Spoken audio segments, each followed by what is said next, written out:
9 ইনিংসে 191 রান। বিরাট কোহলির নামের পাশে এমন রেকর্ড খুবই অকুহলী সুলভ। তার আউট হওয়ার ধরনটা আরও দৃষ্টিকটু। অস্ট্রেলিয়ার বিপক্ষে সদ্য সমাপ্ত বর্ডার গাভাস্কার ট্রফিতে প্রতি ম্যাচে আউট হয়েছেন অফ স্টাম্পের বল তাড়া করতে গিয়ে স্লিপে ক্যাচ দিয়ে। কোহলি যে ফর্মে নেই তার জন্য এর চেয়ে বড় প্রমাণ আর কি চাই।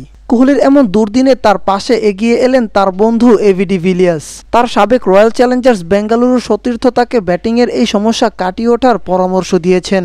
এবি বলেন, বিশ্বের প্রতিটি ব্যাটসম্যানেরই কোনো না কোনো দুর্বলতা থাকে। আমার জন্য সোজা প্যাডে আসা ডেলিভারিটি সমস্যা ছিল।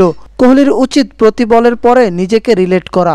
অফ স্টাম্পের বাইরের বলগুলো থেকে দূরে থাকা প্রয়োজন তার। এবি আরও যোগ করে বলেন, বিরাট কোহলি লড়াই করতে পছন্দ করে, তবে যখন ফর্মে থাকেন না তখন ওই মানসিকতা থেকে সরে যাওয়াই গুরুত্বপূর্ণ। প্রতিটি বলের পরে নিজেকে রিলেট করা উচিত এবং বুঝতে হবে প্রতিটি বল নতুন কিছু আনতে পারে। অস্ট্রেলিয়া সফরে কোহলির অফ স্টাম্প সমস্যার পাশাপাশি তার মাঠে লড়াই করার মনোভাবটাকেও তার জন্য আরেক সমস্যার সৃষ্টিকারী হিসেবে চিহ্নিত করেছেন। তিনি বলেন, বিরাট মাঝে মাঝে ভুলে যায় যে সে মাঠে শুধু ব্যাটসম্যান।